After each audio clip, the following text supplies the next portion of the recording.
I will start this video by saying that not once, but twice did I feel almost reduced to tears when trying to figure out how to play this game. And I don't know if I've even figured out how to play this game, but nevertheless, I'm bringing you Unicornus Knights. This is a cooperative adventure game, and it is from AEG, and it bears the tagline, Big in Japan, and there's actually some presumably Japanese writing underneath there.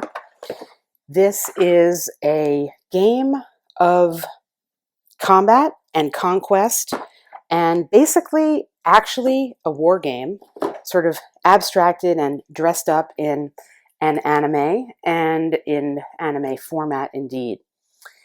I will go over very generally what the game is and sort of show you parts of a couple of turns. I have been really enjoying this game a lot despite my issues with the rules, and I do forgive a lot about the rules because it is a translation, and it is a well, of course one can easily say, you know, find a better translator, but working in the book publishing industry and dealing with translations, I know that that's much easier said than done. So I do have some forgiveness on the rules for that point. We're looking here at the modular board. This is a kingdom, and it is ruled over currently by this king up here. This is or I should say the emperor, Emperor Lionel VIII, who has taken control of this kingdom, and the only remaining member of the original rulers is our princess, and this is Princess Cornelia. And Princess Cornelia is here, and her goal in the game, and indeed your goal in the game, is to help her. She's going to be making her way in as straight a line as possible to the kingdom to try to get back her land. And she will move basically regardless of whether or not it is wise for her to do. And part of your role as a player is to clear the path for her and to work cooperatively with the members of her council, her armies, to help her get there. Now, in this game, I'll say a few points. These little cubes do not come with the game. I'm using them to indicate the team that I'm playing with. This is operating at a high level, meaning, and I apologize if you hear the construction. This is the time I have to film, and unfortunately they just began construction.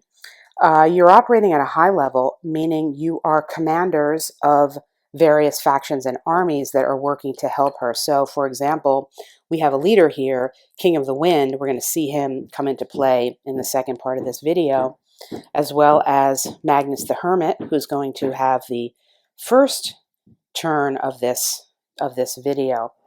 But really, what you're operating with is at the level of armies and resources. So you are transporting armies, you are transporting resources, and you need resources to do your movement. So it is at that level that the game is played. Even though there are individual characters, really what the game is about is marshaling the armies at your disposal, the resources at your disposal to help the princess clear a path. You will be encountering enemies, and these are individual characters with their own armies who sort of function as, you know, NPCs if you're thinking about this as a role-playing game. It's not a role-playing game, but they are individual characters in the land who have individual armies at various places. There's even a set of twins here, and they come in at their own fort of the Twin Stars, and they all travel together. And they all have their own cards with their own abilities and things like that. It's a complicated game. It's not an easy game. And as mentioned, the rules translation leaves a little to be desired at moments, but it is also a very elegant game. It is a game that I'm playing it with 4 characters, but it is really, I think, optimal, maybe even at a higher count, because it is so fully cooperative that, as you'll see, and we're going to get into this turn right now, the easiest way, I think, to show you what's going on here is for me to demonstrate as best I can with, as I said, a lot of caveats in that the rules are somewhat confusing, and definitely do not use this as any kind of rules overview of what's going on in the game. that is not what I'm trying to show.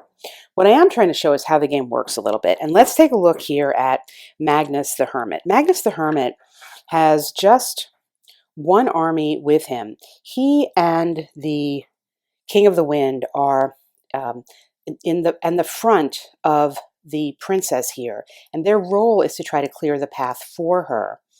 What we're going to demonstrate in this video is how this can happen and how they can have combat that may take out this Black Knight. The Hermit right now only has one strength army, meaning he would only roll one die in a fight. And I'll just simply say, trust me when he would be overmatched in trying to do that.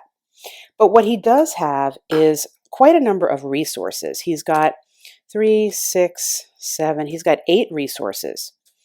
What he can do on his turn, he can do 4 actions on his turn, as can everyone unless they have a special ability like our shrewd general here who gets an extra action, or unless a card gives an extra action, because there are support cards such as this one, Divine Favor, which will give you some actions, but that's not his, he doesn't have that card right now. One of his 4 actions can be to send resources over to to somebody in a neighboring space, and he's going to do that. But in order to send military might over, it must be accompanied by resources. All he has to send over is this one strength. He's going to do that, and he can accompany that by up to 10 resources. And he's going to choose to send, I think he's going to leave himself with 1, but he's going to choose to send 7 over. Well, why? Because he's sending them over to the King of the Wind. The King of the Wind only currently has 3 resources. Because this is abstraction of armies, there are abstracted supply lines as well. In order to move at all, you must have resources to account for all the armies that you have. King of the Wind is strong right now. He's got 4, 5, 6. He's got 7 army strength points with him, but he only had 3 resources to start with. You need to account for every army strength point with a resource, meaning he would need 7 strength points to move at all.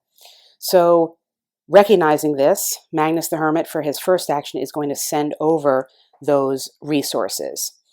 The next thing that he can do, well, he can do a number of different things. He can collect, he can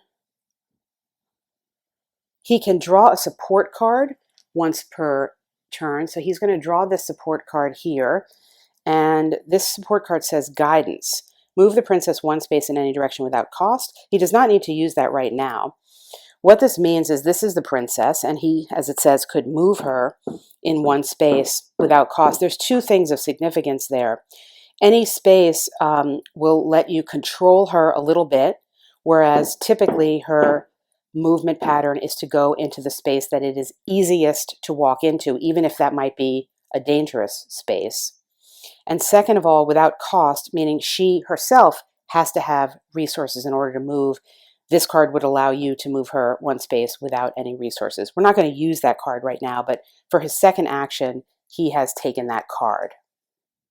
The third action he's going to undertake is to collect a resource. Certain spaces will give you an additional amount of collection points, with indicated, for example, by this symbol here. You could collect 3 resource points.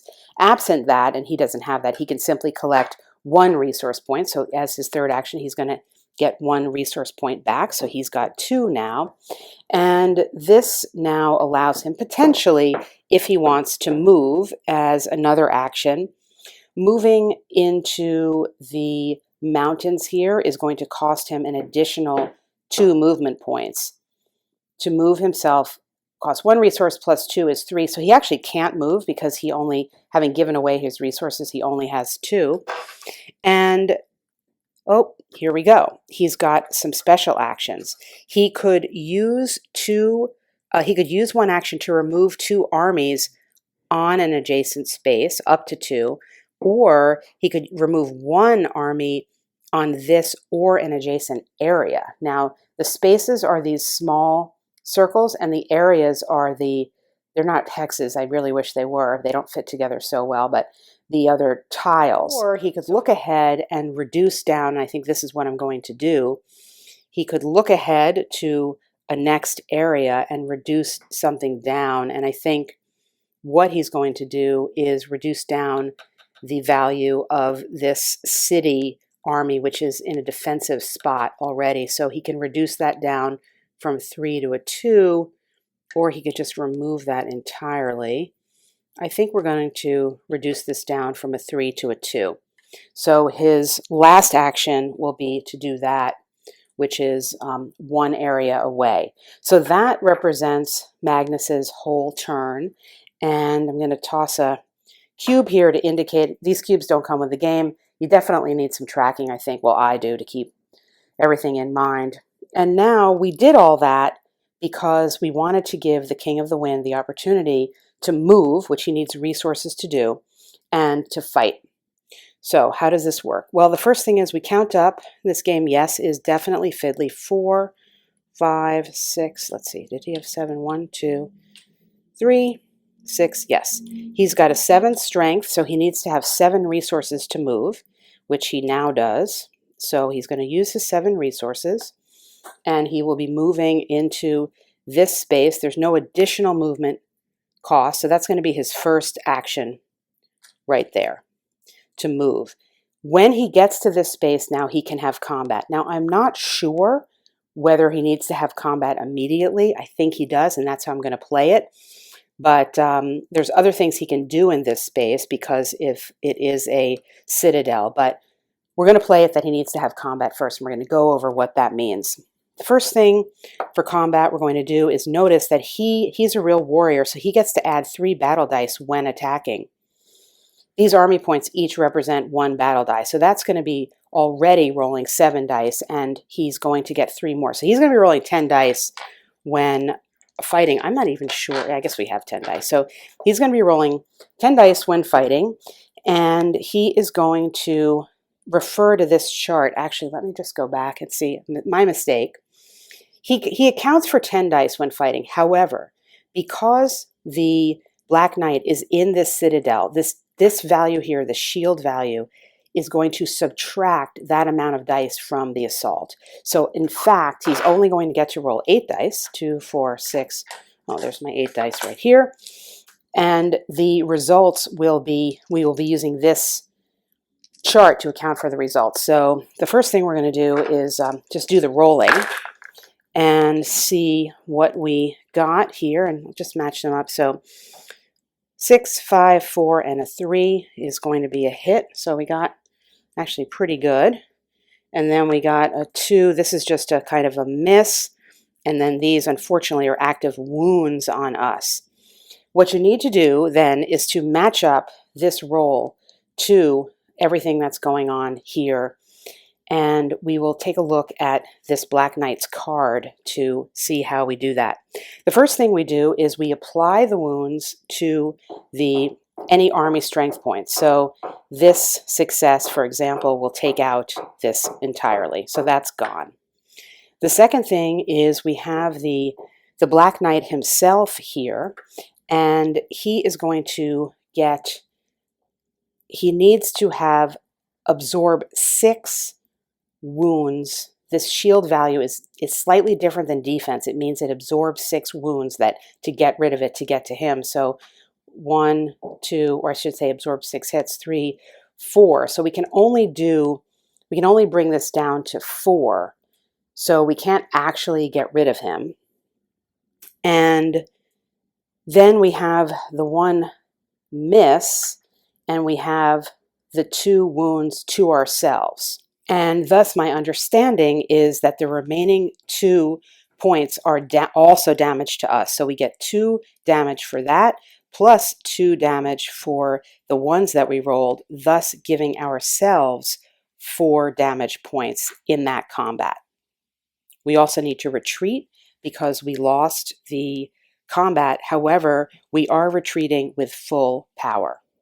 I do want to look a little more closely at some of the cards to just show you the variety that there are. So we're looking here at Ravenous the Necromancer, and She has a particular character power, as do everybody. It has a different one. And in this case, it says fill the space up to 4 army strength and place 2 army strength on any unoccupied space on this area. So basically, thematically, she is collecting people. If you defeat her, however, you get her ally power. So what would happen is if you defeated her in battle, you would take her card, you would remove her standee, you would take her card and put it under here to gain this ally power for yourself. And some of the enemy characters do give you ally powers if you defeat them. Not all of them, but many of them do. The other point about the characters in the game is that there are these fate cards, and I didn't show you this because we were doing battle with somebody that had the quality that says no fate, such as right here. However, absent that, what this means is that as you approach the Empire character, the enemy character, you draw a fate card to see if there's any relationship between your character and that character. Sometimes there's no relationship, but sometimes there is something. So, for example, you could draw this begrudging respect card, and it says, if you do battle with this character, after the battle they become your ally. Well, as we saw in some cases, that would happen anyway, but this could modify that. This fate card says that you encountered someone who is the Emperor's right hand, and immediately the character that you're doing battle with gains 2 army strength, and you are unable to win your game as long as this particular character is on the map. Now, you would not have known that until you encountered them and got this card, but that could immediately change the gameplay and what you're trying to do in the game. The other point is about the princess. We didn't talk too much about her. You only play one princess at a time. They have different abilities, and the rules do suggest which one, the warrior, the social, the lucky girl, or the tactician, you might start with to make it easier. I believe it's the warrior and the tactician are the easier ones. They do have different attributes, and they behave slightly differently, and you can control some of them more than others. The princess must survive and get to the kingdom for you to win the game, even if she only has 1 health point left. When she does battle, she will immediately annihilate the enemy, but she will also take wounds. So she risks herself to achieve her goal, and you have to try as best as possible to mitigate the risk that she is taking through some of the ways that I showed you earlier in the turn demo. The support cards are central to doing that, and they obviously do interject randomness because you are just pulling these in during the course of your turn. So you could get some help from the people in game 3, gain 3 resources with one. You could get some health. Here you have some fire tactics, so you could remove 2 army points or deal a damage to a character on an adjacent space. You would be holding these in your hand and choosing when to use them. So this gives you, there's some more fire tactics, this gives you some slight control based on the random draw. This, for example, you could have Master's Armor and add 1 battle die when you're defending the entire time. If you become defeated, you lose the card, but that's perhaps a very strong one that you could get as an ongoing benefit. So the support cards that you can potentially, or you can draw once per turn, they're called Destiny, do impact the gameplay as to who gets them and what that means, as do these random event cards. So you're drawing in random event cards that could, for example, remove a battle die from you because you have a lack of training. That would be a big detriment because it's already hard enough to do battle in this game.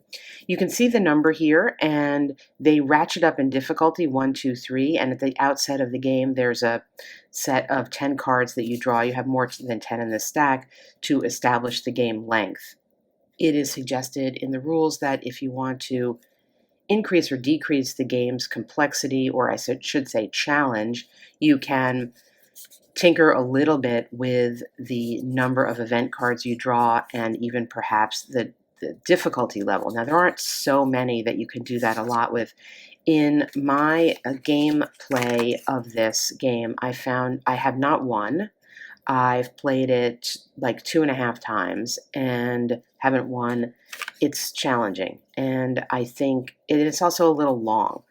The maintenance aspect of the having to deal with the resources to match the support of the armies makes total thematic sense, but it is a lot of putting tokens back and forth. And because the tokens have 1 and 3, every time you go down 1, you can't just flip it over. You have to kind of bring in another one to get to 2. So I found that a little bit clunky. Thematically, it makes sense. I get it. The concept of supply lines and abstracting them in this manner to support the armies that you are mounting and raising and moving, that makes total sense.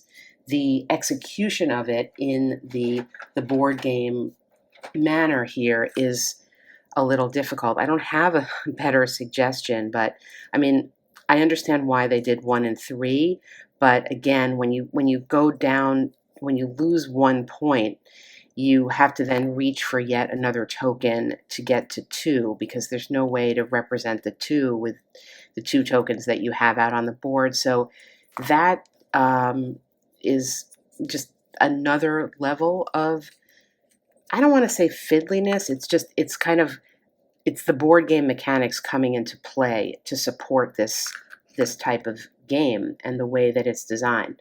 That said, I can't think of another game I've played like this, except maybe chess, which sounds kind of crazy, but the abstraction of a large-scale battle and of sending out armies with different functions and capacities really is unique to games that I've played.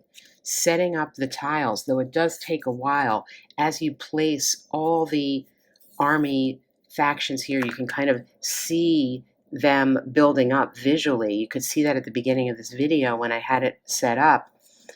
It feels like a battlefield that you're creating. It feels like you are the general kind of controlling all of these different characters and attempting to have them work together to clear the path for this princess. And I really can't think of another game I have that offers this.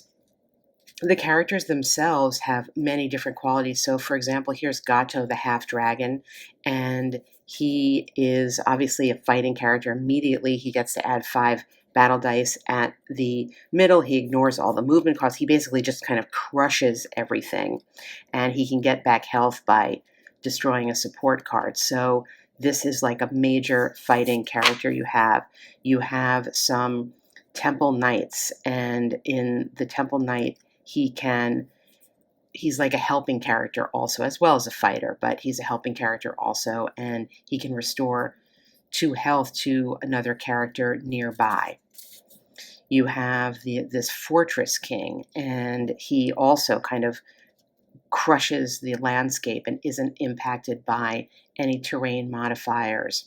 He can also pay a resource to add a battle die. So he's like a consumer of things and then a fighter. And then you have Annalie, who's a young strategist, and her ability is to support and add battle dice to other people that she is near, and she can do that without even using an action. She also gets to reroll, so she has less innate health and defense, but she's a support. And then you have the Mountain Cat Band, and what they do is they don't take a lot of damage, and they will gain resources as they defeat enemies. They will, in addition to defeating them, they'll gain some resources. Remember, one of the main actions that somebody can do in the game is to send resources and army points to their fellow companions. So that is the management of all that, and who's using what ability when and what turn order you go in to then say get more resources that you can send over, as I showed earlier in the video, to let somebody else mobilize their army, and their strength and their aggressiveness is very significant, and it becomes a puzzle in that regard. It is very much a puzzle game, I would say. It's a thoughtful design, and it is in a sense, it's like a meditative kind of play, because I found myself just very quietly studying a lot of what was going on to try to make my moves. As mentioned at the beginning, there's some unclear aspects of the rules to me in terms of when things happen, if characters end up on the same space or nearby, sort of in what order the various rules that are spelled out need to happen, and doing them in various orders could produce different impacts in the game. So, for example, if you interact with a terrain space and you are able to collect resources there and mount an army there before a battle, that would be to your advantage. If you are not able to do that until after the battle, it would not. And so some of that was a little bit unclear to me, but it, as I said at the beginning of the video, I was really frustrated initially, but I kind of kept coming back to it. Part of it is just the visual appeal. It's going to be very busy. It's going to be something I think that people find either engaging or off-putting. The one real problem I had with it was this kind of flower pattern. It did not work for me at all. You need to keep these things clear as to where you are going and moving, and it was just too. I really wanted something that was interlocking, however it would be, even if it was a flower that was interlocking. So that was like probably my biggest problem with the game. But that aside, the tiles are different. If you spend the time to really look and see what is going on in each tile, the Knightless Castle of Decadence is here. And in the Knightless Castle of Decadence, you have some army points you can pick up. You can recruit a couple. You can get a lot of resources here. So there's a lot going on, and there's a little bit of defense. Looking at these tiles really does create the world for you, and if only there were a way that they could interlock a little more, I would have been a lot happier with the way the gameplay happened. But I just found myself kind of knocking into them, and they felt a little loose. So that was a downside to me. But it's a challenging, thought-provoking game that is, as I said, it's a war game. It is really a war game in execution, and certainly in theme and in execution, and does humble me in terms of how poorly I plan my assault.